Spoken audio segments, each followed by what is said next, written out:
नमस्कार दोस्तों, मैं मोनू कुशवाहा आपके अपने YouTube channel English by M K sir पे स्वागत करता हूं। दोस्तों, इस वीडियो के अंदर आज हम सिंथेसिस के बारे में पढ़ेंगे। सिंथेसिस, जिसका दूसरा नाम हिंदी में वाक्य संश्लेषण है। क्या है ये वाक्य संश्लेषण, क्या होता है इसके अंदर? तो आइए देखते हैं क्या होता है। जब हम दो या दो से अधिक सेंटेंसों को जोड़कर कोई एक सेंटेंस बनाएं, इसी प्रक्रिया को, दो या दो से अधिक सेंटेंसों को जोड़कर एक सेंटेंस बनाने की प्रक्रिया को ही हम सिंथेसिस अर्थात वाक्य संश्लेषण कहते हैं। आइए डेफिनेशन भी पढ़ लें।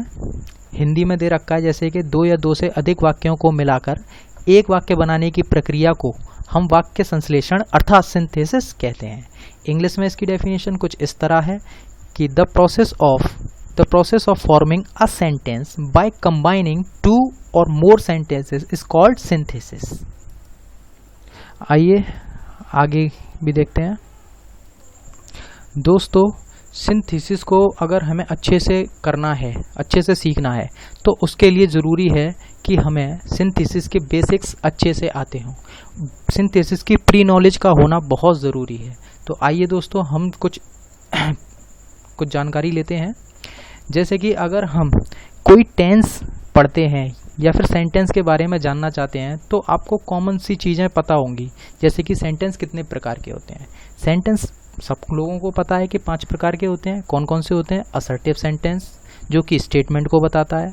इम्पेरेटिव सेंटेंस, जो कि कमांड्स एंड रिक्वेस्ट को बताता है। कमांड्स मतलब कि किसी को आदेश देना, आदेश वगैरह, या फिर रिक्वेस्ट यानी प्रार्थना को बताता है।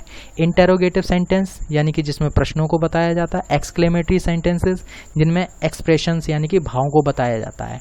ऑप्टेटिव सेंटेंस, जिनमें विश और मे यानी कि ईश्वर से प्रार्थना की जाती है, और रिक्वेस्ट वगैरह के वो जो आते हैं, ठीक है।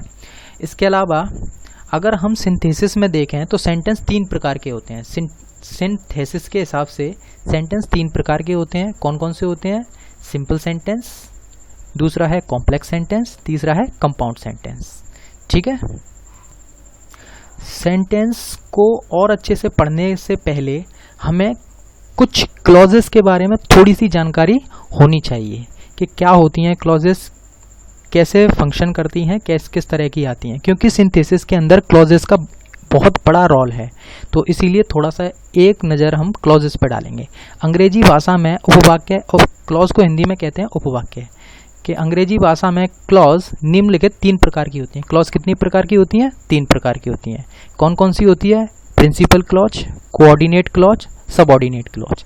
अब ये प्रिंसिपल क्लॉज क्या होती है, कोऑर्डिनेट क्लॉज क्या होती है, सबऑर्डिनेट क्लॉज क्या होती है, आइए इसको देख लेते हैं। प्रिंसिपल क्लॉज यानी कि मुख्य उपवाक्य क्या होता है? यह क्लॉज वाक्य की मुख्य क्लॉज होती है और किसी दूसरी क्लॉज की आश्रित नहीं होती, अर्थात इससे पूर्ण भाव प्रकट होता है। जैसे, तो देख लेते हैं डेफिनेशन क्या है। प्रिंसिपल क्लॉज कौन सी क्लॉज होती है? किसी सेंटेंस के अंदर ऐसी क्लॉज जो किसी पर डिपेंडेंट ना हो, इंडिपेंडेंट हो। किसी सेंटेंस के अंदर अगर कोई क्लॉज इंडिपेंडेंट है तो वो प्रिंसिपल क्लॉज कहलाएगी। किसी भी सेंटेंस के अंदर, एक बात हमेशा याद रखना, किसी भी सेंटेंस के अंदर सिर्फ और सिर्फ एक ही प्रिंसिपल क्लॉज होती है, ठीक है ना। तो एग्जाम्पल यानी देख लेते हैं। जैसे, I know the town where you were born. Sentence की हिंदी है, उस शहर को मैं जानता हूँ, मैं शहर को जानता हूँ जहाँ तुम्हारा जन्म हुआ था, ठीक है। तो इसमें आपको 2 क्लॉजेस देखने को मिली हैं। एक आपको आई नो द टाउन, एक ये क्लॉज है। दूसरी है वेयर से लेकर यहाँ तक की, ये दूसरी क्लॉज है। तो आई नो द टाउन ये प्रिंसिपल क्लॉज है, और ये जो है ये वाली, ये या तो कोऑर्डिनेट होगी या फिर सबऑर्डिनेट होगी। ये हम आगे देख लेंगे क्या है क्या नहीं। वैसे ये सबऑर्डिनेट है, ठीक है। तो ये प्रिंसिपल क्यों है? क्योंकि अगर हम इन दोनों सेंटेंसों को निकाल के अलग कर दें, तो आई नो द टाउन ये अपने आप में कंप्लीट सेंस देगा, ये इंडिपेंडेंट है, इसको किसी और सेंटेंस की आवश्यकता नहीं है। लेकिन इस वाले सेंटेंस को किसी और सेंटेंस की आवश्यकता है। क्योंकि अगर मैं इसकी हिंदी निकालूं, वेयर यू वर बॉर्न, जहां तुम जन्मे थे, जहां तुम जन्मे थे। अब ये कंप्लीट सेंस नहीं दे रहा है, इसका मतलब ये डिपेंडेंट क्लॉज है, और डिपेंडेंट क्लॉज है यानी कि इसको कोई और क्लॉज भी चाहिए, ठीक है ना। और आई नो द टाउन, मैं शहर को जानता हूं, तो मैं शहर को जानता हूं ये अपने आप में कंप्लीट सेंस दे रहा है, इसको किसी अन्य क्लॉज की जरूरत नहीं है, इसीलिए इंडिपेंडेंट क्लॉज है। और किसी सेंटेंस में एक ही प्रिंसिपल क्लॉज होती है, और वो होती है जो इंडिपेंडेंट होती है, इसीलिए ये वाली क्लॉज क्या हो जाएगी, प्रिंसिपल क्लॉज हो जाएगी। It is certain that he will come, यह निश्चित है कि वह आएगा। तो दैट ही विल कम ये एक अलग क्लॉज है, इट इज सर्टेन ये एक अलग क्लॉज है। अच्छा, एक चीज और नोट करना कि किसी भी सेंटेंस के अंदर प्रिंसिपल क्लॉज से पहले कभी भी कंजंक्शन का यूज नहीं किया जाता, ठीक है ना। तो इसीलिए इस वाले सेंटेंस को अगर इन दोनों को हम अलग अलग कर दें तो ये अपने आप में इंडिपेंडेंट है, कंप्लीट सेंस देगा। ये भी अपने आप में आपको लग रहा होगा कि इंडिपेंडेंट है, लेकिन इससे पहले क्या है, कंजंक्शन है। कंजंक्शन है इसका मतलब ये प्रिंसिपल क्लॉज तो हो नहीं सकता। किसी भी सेंटेंस के अंदर एक ही प्रिंसिपल क्लॉज होती है, जो कि कौन सी होगी, इट इज सर्टेन, ये वाली होगी, ठीक है। कोऑर्डिनेट क्लॉज को देख लेते हैं जरा क्या है। कोऑर्डिनेट क्लॉज, जब कोई क्लॉज किसी दूसरी क्लॉज के बराबर दर्जे की हो या पूर्ण रूप से स्वतंत्र हो तो उसे कोऑर्डिनेट क्लॉज कहते हैं। अब किसी सेंटेंस के अंदर कभी कभी ऐसा हो जाए कि अब तक हमने प्रिंसिपल क्लॉज के लिए ये पढ़ा था कि अगर किसी सेंटेंस के अंदर कोई क्लॉज स्वतंत्र रूप से यानी कि इंडिपेंडेंट है तो वो प्रिंसिपल क्लॉज कहलाएगी। अब क्या हुआ कि किसी सेंटेंस के अंदर दो क्लॉज इंडिपेंडेंट हो जाएं, आपको ऐसा लगे कि दोनों ही क्लॉज इंडिपेंडेंट है, तो उस स्थिति में आप किसको प्रिंसिपल क्लॉज मानोगे और किसको कोऑर्डिनेट क्लॉज मानोगे। तो ऐसी स्थिति में मैंने अभी आपको बताया था, जिस क्लॉज से पहले कोई कंजंक्शन आ जाए और वो इंडिपेंडेंट क्लॉज हो या इंडिपेंडेंट क्लॉज जैसी लग रही हो, तो वो कोऑर्डिनेट क्लॉज कहलाएगी। और जिससे पहले इंडिपेंडेंट क्लॉज से पहले अगर कोई कंजंक्शन नहीं है तो वो प्रिंसिपल क्लॉज कहलाएगी। जैसे कि एग्जांपल देख लेते हैं, आई केम, एक ये है clause, but he went away, एक ये है क्लॉज, दो अलग अलग क्लॉज हैं। अगर मैं इन दोनों सेंटेंसों को निकाल के अलग कर दूं तो आई केम ये भी अपने आप में मैं आया, कंप्लीट सेंस दे रहा है, इंडिपेंडेंट है, क्या इससे पहले कोई कंजंक्शन है, नहीं, तो इट मीन्स ये प्रिंसिपल क्लॉज है, ठीक है ना। दूसरी वाली क्लॉज को देख लेते हैं, बट ही वेंट अवे, लेकिन वह चला गया, आपको इंडिपेंडेंट जैसा फील आ रहा होगा इसमें, लेकिन इससे पहले क्या है, एक कंजंक्शन है, तो इसका मतलब ये प्रिंसिपल तो हो नहीं सकता, लेकिन इंडिपेंडेंट भी है, इंडिपेंडेंट है तो इसका मतलब ये कौन सी होगी, कोऑर्डिनेट होगी। क्लियर है। जैसे कि इस वाले को देख लेते हैं, ही केम वह आया, एक तो ये वाली सेंटेंस है, एक ये वाला क्लॉज है और एक एंड के बाद का क्लॉज है। इन दोनों क्लॉजों को अगर मैं अलग अलग कर दूं तो ही केम अपने आप में कंप्लीट सेंस दे रहा है, वह आया, एंड ही ये कोष्टक में इसलिए लगा रखा है कि चाहे इसे लगाओ या मत लगाओ कोई फर्क नहीं पड़ता, क्योंकि दोनों ही वर्बों का सब्जेक्ट ही है, इसलिए कोष्टक में है, ठीक है। तो ही केम वह आया, एंड स्टेड विद मी या ही स्टेड विद मी, वह आया और मेरे साथ रुका, और मेरे साथ रुका, ये भी अपने आप में इंडिपेंडेंट सेंस दे रहा है, और मेरे साथ रुका इंडिपेंडेंट सेंस दे रहा है। लेकिन किसी भी सेंटेंस के अंदर दो क्लॉजेस अगर इंडिपेंडेंट की तरह यूज हों तो जिस क्लॉज से पहले कंजंक्शन आएगा वो कोऑर्डिनेट क्लॉज कहलाएगी, और जिस क्लॉज से पहले कोई कंजंक्शन नहीं आएगा वो प्रिंसिपल क्लॉज कहलाएगी।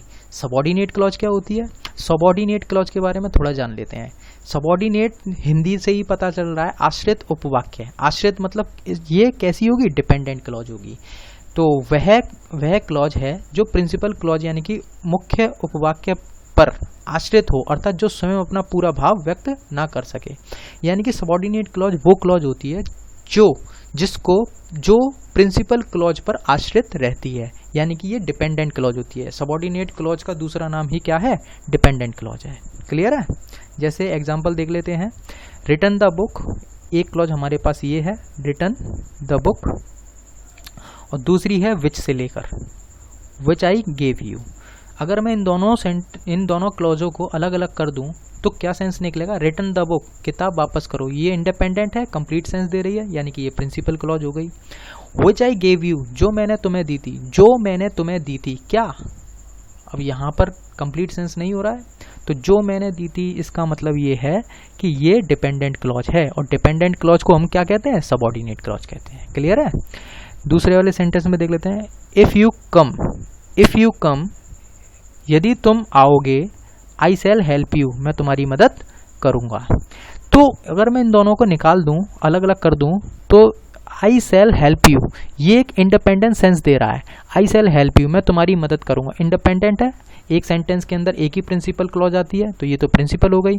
इफ यू कम, ये एक शर्त दे दी, इफ यू कम, यदि तुम आओगे, फिर इसके बाद क्या होगा, इसके बाद कंप्लीट सेंस नहीं है ना, तो कंप्लीट सेंस नहीं है यानी कि डिपेंडेंट क्लॉज है। डिपेंडेंट क्लॉज है, इट मीन्स ये सबऑर्डिनेट क्लॉज है। क्लियर है। अब आते हैं सेंटेंस के बारे में, जो कि पहले बताया था शुरुआत में ही कि सेंटेंस कितने प्रकार के होते हैं सिंथेसिस में, 3 प्रकार के। कौन कौन से होते हैं, एक सेकेंड, कितने प्रकार के होते हैं, 3 प्रकार के। कौन कौन से होते हैं, सिंपल सेंटेंस, कॉम्प्लेक्स सेंटेंस और कंपाउंड सेंटेंस। ये सिंपल सेंटेंस होते क्या हैं, ऐसे समझो कि किसी सेंटेंस के अंदर, अगर किसी सेंटेंस के अंदर, ये सिंथेसिस की बात हो रही है, जब 2 या 2 से अधिक सेंटेंसों को जोड़कर एक सेंटेंस बनाया जाए, 2 या 2 से अधिक सेंटेंसों को जोड़कर एक कॉम्प्लेक्स सेंटेंस बनाया जाए, 2 या 2 से अधिक सेंटेंस को जोड़कर एक कंपाउंड सेंटेंस बनाया जाए, ये उस केस में है। ठीक है। तो सिंपल सेंटेंस क्या होता है, सरल वाक्य क्या है, वह वाक्य है जिसमें एक मुख्य क्रिया यानी कि फाइनाइट वर्ब हो। किसी सेंटेंस के अंदर अगर एक फाइनाइट वर्ब है तो वह सेंटेंस सिंपल सेंटेंस है, यानी कि सरल वाक्य है। एग्जाम्पल के तौर पर देख लो, मोहन रीड्स अ बुक, तो मोहन रीड्स के अलावा कोई और वर्ब है इसमें, नहीं है, इसका मतलब ये कैसा वाक्य है, सरल वाक्य है, यानी कि सिंपल सेंटेंस है। रवि वांटेड टू प्ले, अब इसमें 2 वर्ब आ गई, एक आ गई वांटेड और एक आ गई प्ले, टू प्ले। तो इस केस में हम कैसे मान लें कि ये सरल वाक्य है, सिंपल सेंटेंस है। तो सिंपल सेंटेंस, इसके लिए हमें दोबारा इसकी डेफिनेशन पे जाना पड़ेगा। वह वाक्य है, इसकी डेफिनेशन देख लेते हैं सिंपल सेंटेंस की। सिंपल सेंटेंस वह सेंटेंस है जिसमें एक फाइनाइट वर्ब हो, अब ये फाइनाइट वर्ब क्या होता है, एक्चुअल में वर्ब 2 प्रकार की होती हैं, एक होती है फाइनाइट वर्ब और एक होती है नॉन फाइनाइट वर्ब। तो ये जब वर्ब का चैप्टर पढ़ाया जाएगा तब देखेंगे। ठीक है। तो जो फाइनाइट वर्ब होती है वो सेंटेंस के सब्जेक्ट के अकॉर्डिंग और उसके टेंस के अकॉर्डिंग चेंज हो जाती है। जो नॉन फाइनाइट होती है उस पर सब्जेक्ट का और टेंस का कोई प्रभाव नहीं पड़ता। तो अगर मैं इसको प्रेजेंट में करूंगा, अगर मैं इस सेंटेंस को प्रेजेंट में बनाना चाहूंगा, रवि वांटेड टू प्ले, ये पास्ट में है कि रवि खेलना चाहता था। अब मैं इसको प्रेजेंट में बनाना चाहूं तो रवि वांट्स टू प्ले हो जाएगा।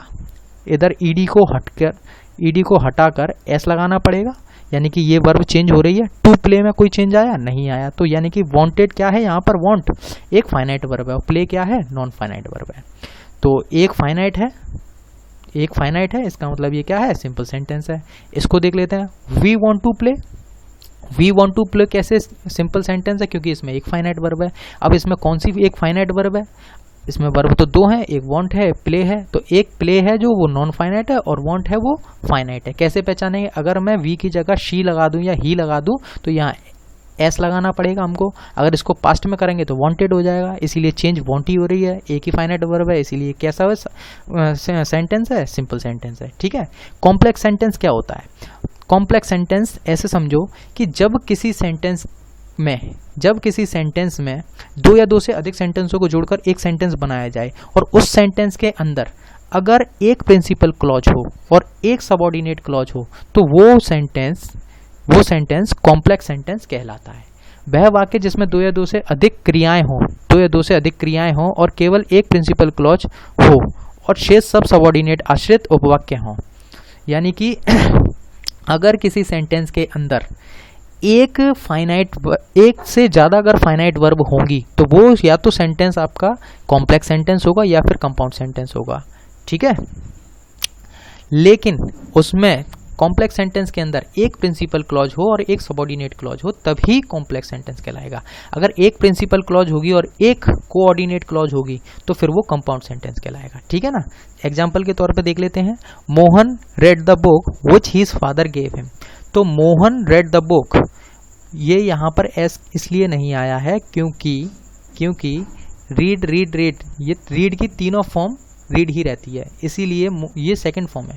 Mohan read the book which his father gave him.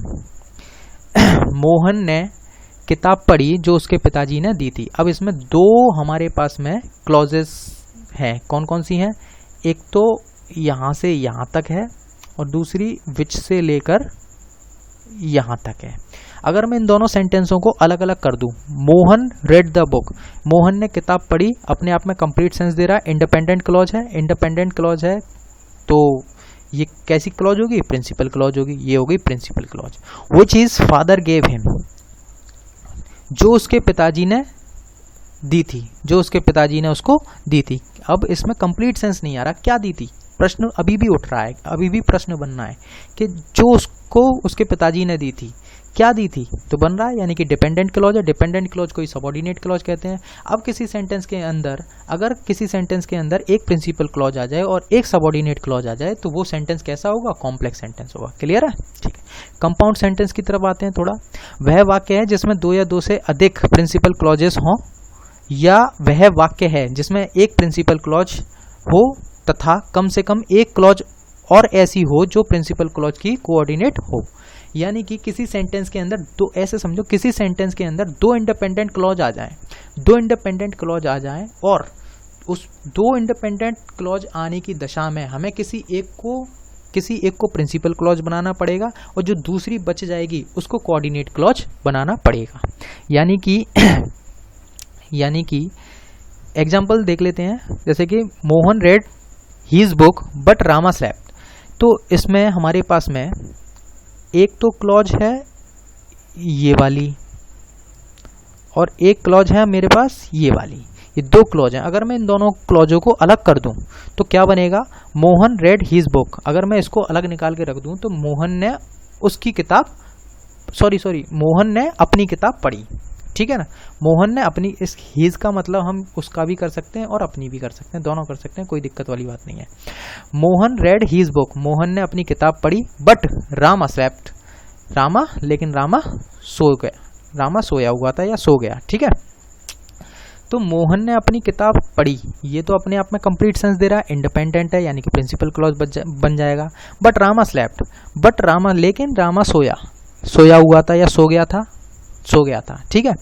तो रामा सो गया था या रामा सो गया था, तो रामा सोने का जो सेंस है वो भी इंडिपेंडेंट है, कंप्लीट सेंस है, लेकिन इसको प्रिंसिपल क्लॉज क्यों नहीं बनाया है? क्योंकि इससे पहले कंजंक्शन बट आ गया है, कंजंक्शन का यूज कर लिया है, इसीलिए इसको प्रिंसिपल क्लॉज नहीं बना सकते।